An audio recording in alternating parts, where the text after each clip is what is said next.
Imagine you get sent day in and day out to a random company to work without pay. Each workday starts with an hour-long meeting, followed by another meeting, and so on and so forth. All meetings are on different, seemingly random corporate objectives. Focus on X, improve Y, remember Z. Your primary job: sit down, shut up, listen to your supervisor, and take note. And when you think that the day is finally over, you are told to take some of the work home. Sounds like a horrific corporation, doesn't it? This, however, is the perceived reality of many young people in what's called a 21st century school. So how did we happen to end up here?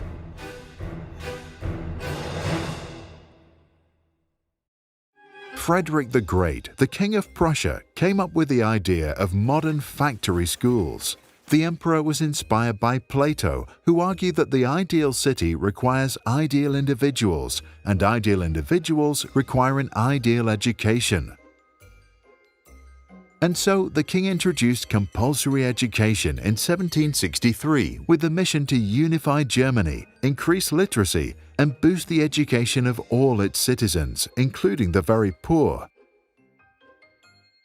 The early Prussian school system provided 8 years of instruction in reading, writing, music, and religious studies. It imposed a strict ethos of duty, discipline, and obedience, and that worked. The model turned into a big cultural, economical, and military success that inspired rulers from Tokyo to Washington. Not long after, state officials all around the world started writing curriculums, and public education became both a child's right and duty. In 1938, the Germans then went one step further and made school attendance compulsory. Ever since, it's not parents but the state that makes sure kids go to school. Today, 85% out of all adults worldwide are literate, and access to information is abundant. Should government officials still have a monopoly on how we learn? A growing number of parents don't think so and want to take control over their own child's education. They advocate for what's called unschooling. Unschooling is the process of learning through life, outside institutionalized classrooms. Similar to homeschooling, it usually happens at home or in other places, but while homeschooling usually follows a formal curriculum, unschooling doesn't.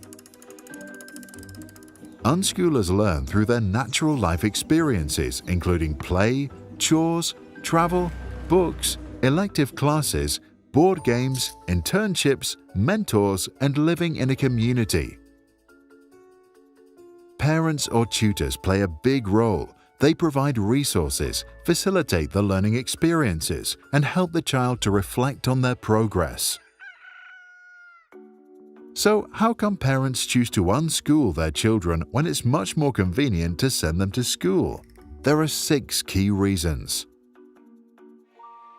Schools can negatively affect the parent-child relationship, often replacing it with an atmosphere of fear. Institutionalizing kids in a one-size-fits-all classroom is an inefficient use of their time and potential because it requires each one to learn a subject in a particular way and at a pace that doesn't take into account a child's interests or any pre-existing knowledge they might have. In school, children are primarily taught how to follow instructions, which means they don't practice doing things independently. Unschoolers have to solve problems by themselves all the time. They learn to work autonomously. School children are told all their lives what to do.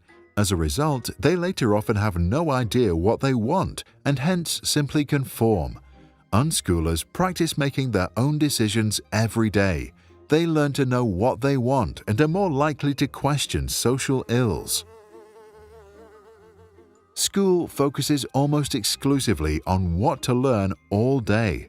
Unschoolers learn to ask the much more important question, why learn it? Schools cover only a few subjects someone thought of a few hundred years ago. unschoolers can explore way more interests and look into topics at far greater depth. John Holt, a pioneer of unschooling, said it as follows: "The anxiety children feel at constantly being tested, their fear of failure, punishment, and disgrace severely reduces their ability both to perceive and to remember, and drives them away from the material being studied into strategies for fooling teachers into thinking they know what they really don't know." What do you think? What are the good and bad sides of unschooling? And more broadly, should the state or parents decide what to teach a child and what to leave out? Who should have the ultimate say? Please share your thoughts in the comments below.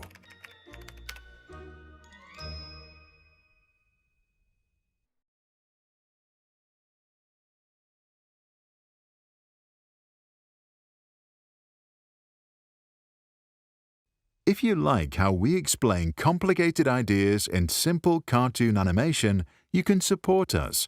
Visit patreon.com/sprouts. Just visit us, learn how it works and what's in it for you. We hope to see you there. And if you are a parent or educator, check out our website, sproutschools.com. There you can find this and other video lessons, additional resources, and classroom activities. If you found this helpful, check out our other videos and subscribe. If you want to support our work, join us on patreon.com/sprouts. For more information and additional content, visit sproutschools.com.